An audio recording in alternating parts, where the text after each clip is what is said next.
To permanently bend the emissions curve, every nation needs to step up. We're racing forward to do our part to avert the climate hell.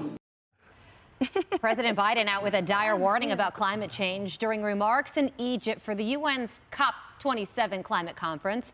But critics are crying hypocrisy after more than 400 private jets flew in for that climate conference.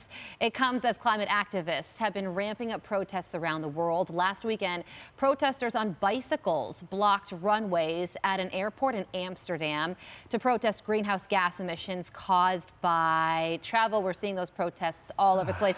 Emily, 400 private jets to fight climate change. I mean, they're on a mission. Yep. Oh, yeah. And they're leading by example, right? Yeah. That's the kind of leaders that we want. Totally. Just ironclad. I find it so ironic. It's so sorely disappointing. And this is on the heels, remember, of the UN General Assembly, the annual conference that happens here in New York, where even the leader of the UN, Antonio Guterres, said, yo, turn down the temperature. Like, as this entire city was clogged with the cars that were fuming the ozone and everything that they complain about. Queen Elizabeth II's funeral, remember, buses were good enough for everyone, by the way, but Biden, who insisted on taking his private jet. Notwithstanding security issues, you know, I think for a party that is so beholden to taxes, right? That's our favorite thing in life, is taxing us, taking our money. Why don't they put their money where their mouth is and demand higher taxes from people who fly private and ban those short haul flights and everything that they say is contributing to our imminent death? Well, let's see then them put their money with their mouth is. And Laura, you know what I was thinking? This is a big area where the Biden and Trump administrations differ, not just the climate change versus energy independence, which is huge, but also these global conferences. I mean, nothing gets done in these things. They're look at me events, and the Trump administration really didn't want to have anything to do with that. Well, that's right, because what you just said, Carly, they actually don't accomplish anything. If nothing else, they're contributing to all of the greenhouse gases that these people themselves are complaining about. It's sort of like whenever celebrities are like, you should donate to this great cause, yet they actually themselves have never donated to the cause. That's the vibe I get from groups like this and whenever they have these conferences. But my father-in-law was very strong on let's do what makes sense. And that's why, unless you're talking about China and India, who make up 35% of the greenhouse gases that are emitted into our atmosphere every year, we're not talking about anything. So why are the rest of us being forced into electric vehicles by Joe Biden and the Democrats and going out of our way for all this whenever these people are just letting the pollution run? It makes no sense.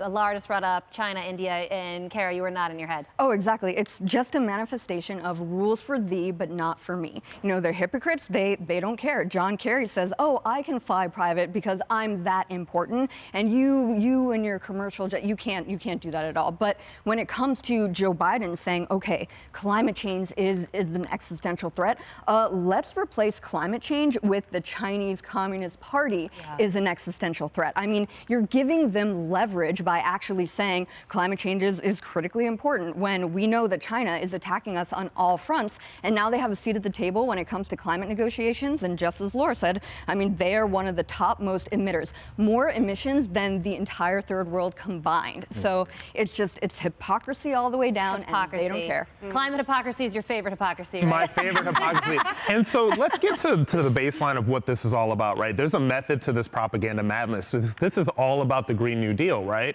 So that legislation is still out there, it still exists. And so all of this propaganda, them talking about climate change just while they're on their private jets, it's all about eventually one day trying to push that forward. And think about what's in the Green New Deal.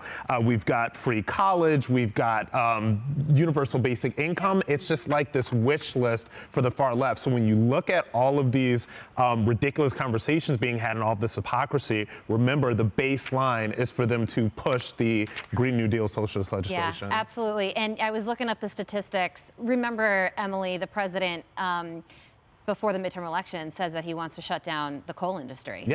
And coal alone accounts for 22% of electricity in the country. So imagine if he is successful in regulating it so much it shuts down, what people will do, especially in the winter when there's no viable alternative. And the other thing is, I'll never forget when John Kerry, when they just killed the Keystone XL pipeline, and he was talking about it's a job opportunity situation. All these people are going to get jobs. Where are those jobs? I mean, it's 2 years later. They're still not available. Right, because they didn't account for that transition. And they also didn't acknowledge the immediate loss, the immediate gutting of all of those jobs. You were in the field, Carly, having those interviews, interviewing people who lost their jobs that day and interviewing their families. That was so poignant, that was so powerful. I wish the president, I wish John Kerry had watched your interviews, because those are the voices that matter, those ones in that moment that don't have a source of income. And the other half of the equation as well, in terms of that hypocrisy, is what would John Kerry do? You know, we learned as well that the pollutant quotient of a private jet is 50 times that of a commercial plane, Commercial plane, right? Yeah, and like so much more than a train. But John Kerry himself uses these private jets. Exactly, So and use one to go to a climate conference. Yes, exactly. The irony and the hypocrisy is so gut-wrenching. Guys, he's just better than us, okay? That's what it's all about. Because 90% of the annual carbon dioxide released in our atmosphere is from decaying leaves, so we got to get rid of the trees too. It's going to be the next thing. And cow Don't even put it out there. Oh, the cow farts. Oh my God. Cows and trees. They're done. Hey everyone, I'm Emily Campagno. Catch me and my co-hosts Harris Faulkner and Kaylee McEnany on Outnumbered every weekday at 12 p.m. Eastern, or set your DVR. Also, don't forget to subscribe to the Fox News YouTube page for daily highlights.